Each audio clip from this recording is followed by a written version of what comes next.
Who could I trust? Shit, I don't know. Bitches be flaking, these niggas hoes. Niggas was talking what they was gonna do to a nigga when I saw them niggas froze. Boy, I had dreams of a Chevy, but now I see me in the roads. Folks to knock, I'm the fucking greatest. Bitch, I made it, that's all my haters. Who could I trust? Shit, I don't know. Bitches be flaking, these niggas hoes. Niggas was talking what they was gonna do to a nigga when I saw them niggas froze. Boy, I had dreams of a Chevy, but now I see me in the roads. Folks to knock, I'm the fucking greatest. Bitch, I made it, that's all my haters. I counted on you and you flaked on me. I told you I love you, you hated on me. I was just grinding, getting to the money. Laughing at niggas, you niggas funny. But play no games with me, know I bang, nigga. Yeah, I changed, but the same nigga. And I'm still rocking with my A1s. All black, fifth Akon. Tank top, yeah, I bear arms. Grizzly with it, I'm in bear form. Born and raised in the Cub City. Self-made like Frank Nitty, untouchable. Now that's Al Capone, I gotta keep it on me, that's my ride along. Flow colder than the Ice Cube. I'm a young nigga with an attitude. Bad bitch, hair silky smooth. Remy weed, she like it pulled too. And I chuck the deuces when I pull through. Chain hanging off the neck like a noose. Dropping bombs on them, nigga, this a nuke. You a dick riding, I don't follow suits. I got different ties. Never fold like a bow tie, huh? I'm talking 4 ties, how I ride. I don't spare guys. Damn, they thought it was a mannequin challenge. These niggas froze when they saw I. Rolls Royce, I want it all gold on 24s and call that bitch Kobe. Rolex watch with no diamonds in it, that's perfect time and I'm shining. Who could I trust? Shit, I don't know. Bitches be flaking, these niggas hoes. Niggas was talking what they was gonna do to a nigga when I saw them niggas froze. Boy, I had dreams of a Chevy, but now I see me in the roads. Folks to knock, I'm the fucking greatest. Bitch, I made it, that's all my haters. Who could I trust? Shit, I don't know. Bitches be flaking, these niggas hoes.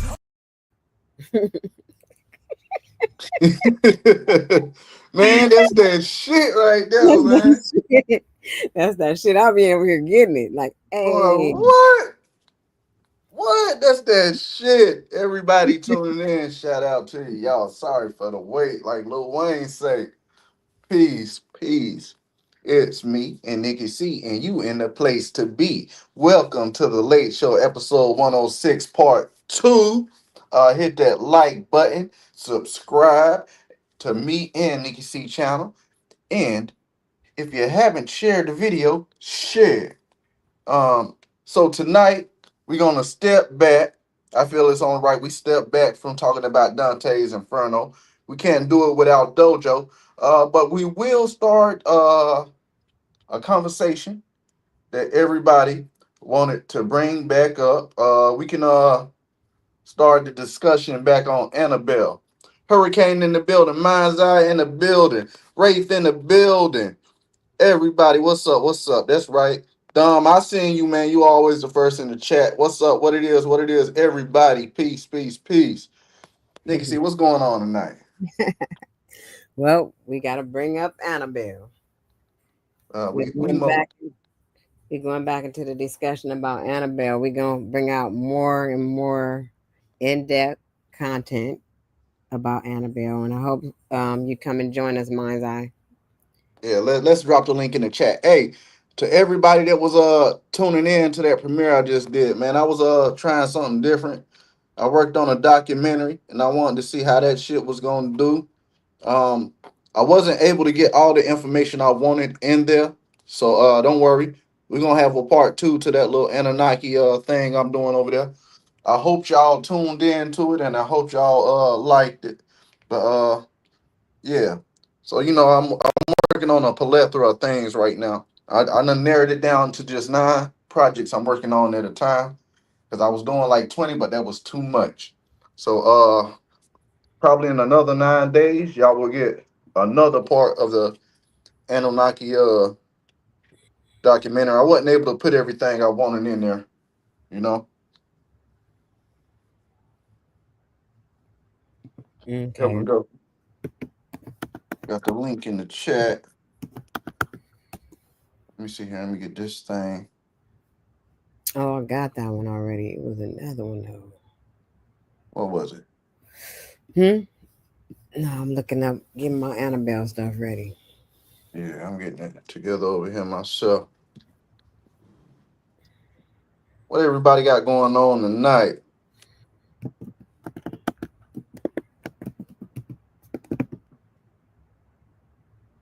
Alchemos, what's up, man? You say peace to all the energies. That's right.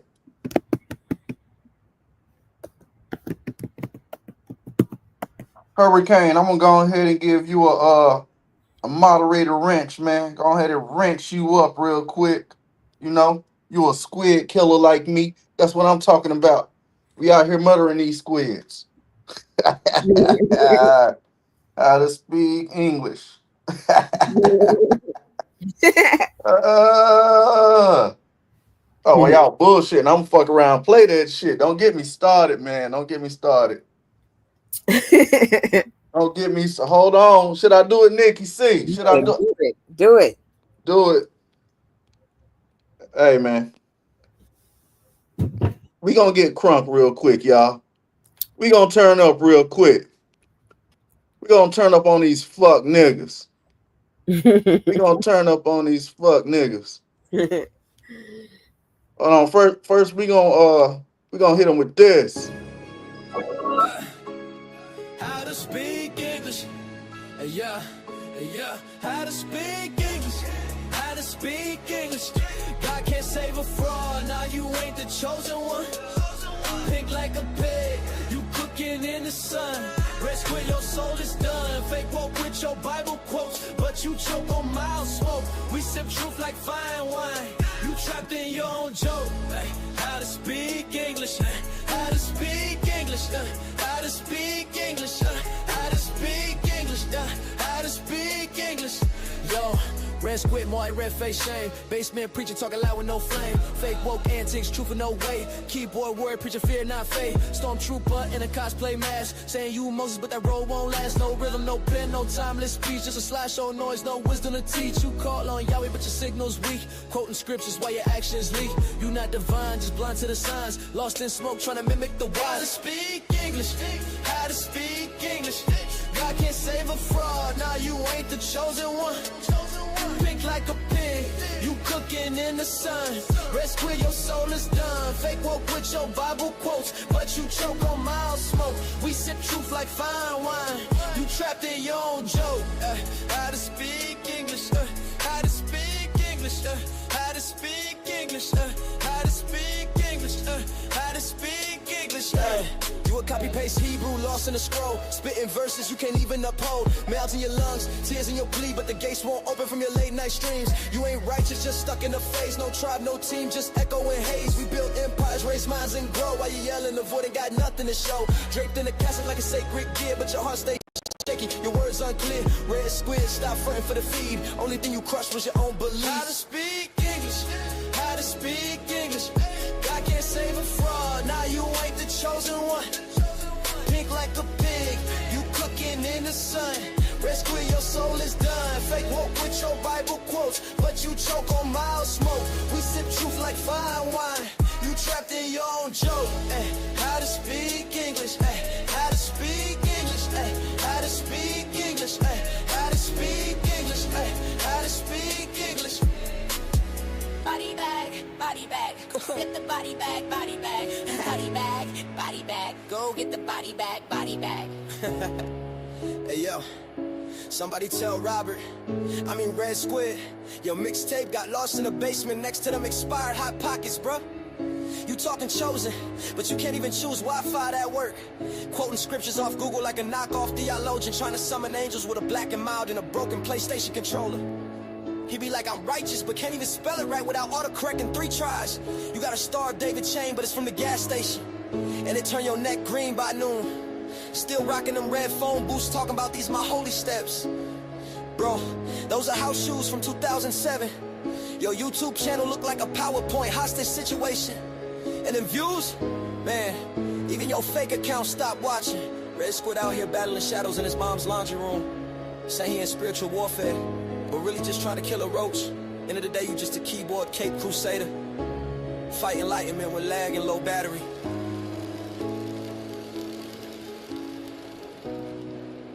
False prophet files. Case closed.